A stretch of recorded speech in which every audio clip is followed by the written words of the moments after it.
Hey Bookaholics, and welcome back to another video. Today I'm bringing you volume 2 of my magic systems series, and today we're going to be talking about divine magic systems. With divine magic systems, I mean magic that comes from deities in some way, shape, or form. Now, this could be from, your typical god type things, existing gods like pagan gods, etc., or from entirely new and made up ones within this fantasy setting. And today I have 5 such recommendations. This is probably one I could do a couple of recommendations videos for. I know I also have a few books on my TBR that have divine magic in them, so this is one that could potentially get revisited, but we're going to start with these 5 first. I'm going to start out first with the real world deities, and then we will work our way into the fictional deities, and we're going to start out with some good old Christian gods. We've got the Banners of Blood series by Mark Alder. This is a series that is characterized by being basically the 100 Years' War, but with angels and demons. In it, we are following Edward III, and Edward III should be able to call down angels, just as his rival, King Philip of Valois, the French king, can do. The angels are not listening, so he must resort to a different type of magic. So when a young ethereal boy with claims to connections to the forces of hell, it turns out that we might have a divine and heavenly war upon us. Now, this is not my favorite series. It's not one that I'm recommending because I love it. But if you love the idea of deities and gods and angels and devils and demons having a play, humanity as a chessboard for these higher entities, it's actually a very interesting series for that. This does read more like historical fiction with magical elements than it does read like a fantasy in terms of prose style, in terms of its primary focus being more on the 100 Years' War and then just incorporating magic within it. I do believe that Mark Alder is normally a historical fiction author, which also makes sense. Although it wasn't necessarily my absolute favorite thing, because I did find it to be a little bit too masculine, I suppose. For me, I did enjoy the elements that deal with religion, so I would still highly recommend if sounds interesting to you. One that I did love though, and it's also a historical fiction, of course, The Bear and the Nightingale and the Winternight trilogy as a whole. Now, this trilogy is set in Russia, and it is during the Christianization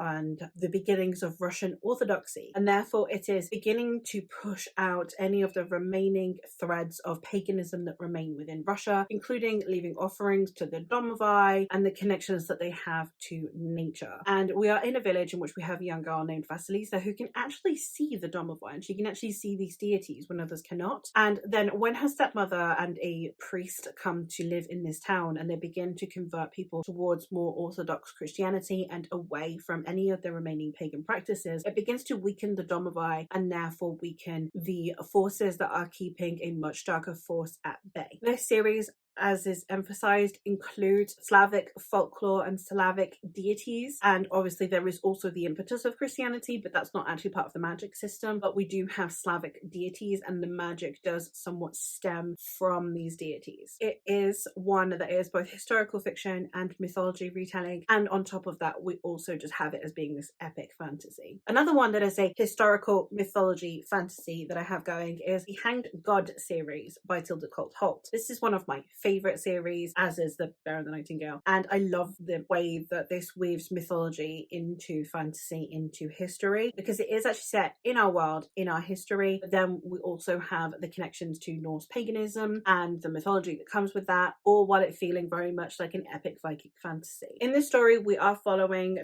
3 protagonists. We are following a woman who has been keeping her identity a secret and trying to live a normal life. However, when events begin to occur, she must once again take up her mantle. We are following a young girl who, following a traumatic event, accidentally unleashes the monsters from another world onto our world, and the son of a chieftain who is unready but needs to step up when the time calls for him to become the next chief. It goes so much further than that. It basically, by the end of it, involves Ragnarok. For those of you who don't know, that's kind of like the be-all and end-all battle that will define the world within Norse mythology, and is the explanation for the absence of gods on Earth, because before all of the 9 realms were interconnected and now they are not. But this is just, it's the kind of fantasy that historical fiction nerds love, that mythology fans would love, and that even if you don't know really anything about the mythology, I think you could still really get on board with, because it still feels very much like epic fantasy, and you can just treat these gods as though they are invented for the lore of this world. But obviously it is based on Norse mythology, and I think that the depictions of the gods is also really well executed. The next one I have, we're going to go into the two that I have that are completely fictional and are not based on any real world beliefs or mythos. First, we have the Inheritance series by N.K. Jemisin. This is an adult epic fantasy trilogy of somewhat companion novels. In this first book, we are following Yane, who has been estranged from the majority of her family after her grandfather disowned her mother for marrying her father. However, when her mother dies, she is called upon by her grandfather to compete in a trial to see who will be her grandfather's heir. Her grandfather rules over this kingdom and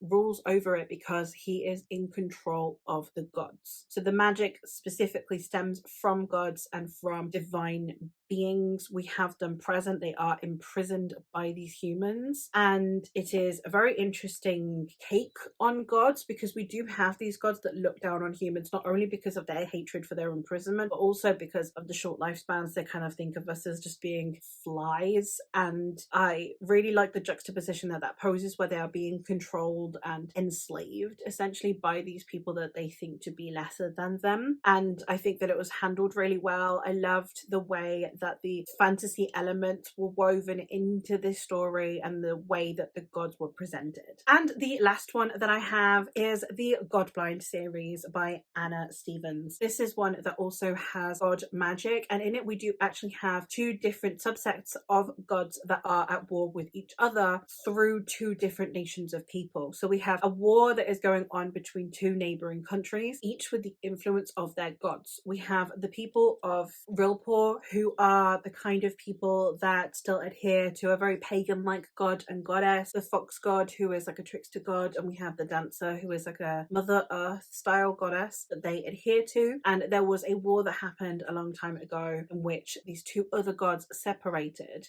from this new batch of gods that were adhering to blood magic and to sacrifices, and therefore the kingdom split in two, and then we had Rilport and Myrces. Rilport is now beginning to weaken because of its king dying, and therefore Myrces has decided that this is its time to strike. We have the two gods from Myrces. We have the Red Lady, or the Dark Lady, and her brother, who are gods of blood and death and pain, and you must suffer and sacrifice to be able to appease these gods. So we have the two conflicting styles of worship, the two conflicting types of gods, one being more obviously powerful and strong, and the other being a more nature-based magic. It has therefore once again human conflict stemming from divine conflict. So we once again have the gods using this human conflict as a chessboard in which to play out their own issues. We have these gods both appearing within humans and then also directly influencing humans. We have characters who can talk directly to the gods, ones that get taken over by said gods. So it's a hugely prevalent part of the story. This series as a whole is one that is very dark, so do bear that in mind, but it